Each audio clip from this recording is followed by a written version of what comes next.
Greetings, people of the internet. I am LUCHA, and welcome to LUCHA Reviews.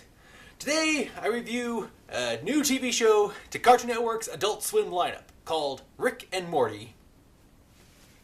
So I had no idea what this show was. I just saw a couple of previews for it, and even though the first pilot episode is now out, they've already released a game called Rick and Morty's Rush Licensed Game.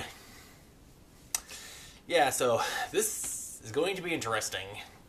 Rick and Morty, if I was to describe it, or try to, I'd say it has elements combined from the Back to the Future franchise, both film and television, the Honey I Shrunk the Kids franchise, both the films and TV series, mix it in with some Gravity Falls, and, well, of course, since it's on the Adult Swim, that's when things get interesting, to say the least.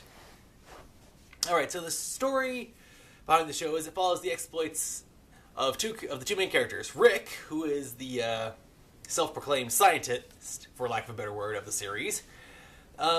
He resembles a stereotypical scientist.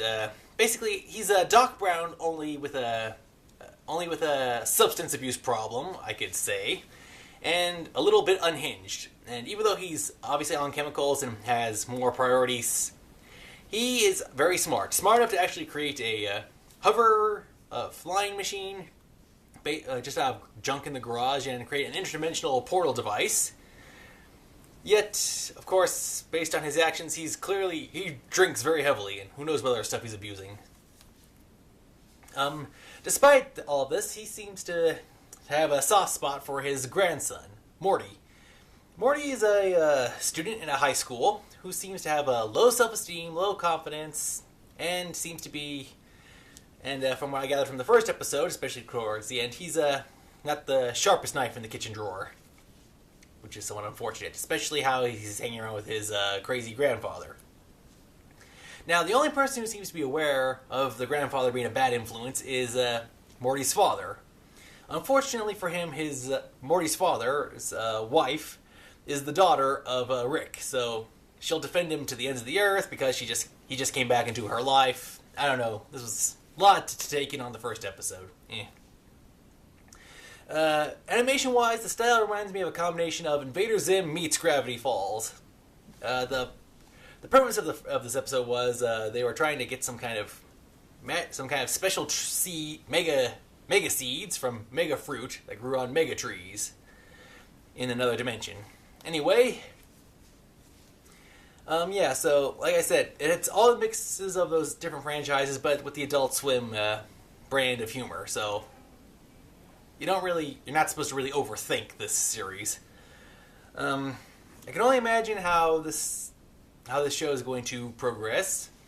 We've seen Morty's love interest, who might have some interest in him, not sure at this time, and we've seen Morty's arch nemesis bully. And of course, he's not that much of a bully. As spoiler alert, he died in the first episode. So who knows? Someone bigger, better, and worse may come along to mess with Morty. So yeah.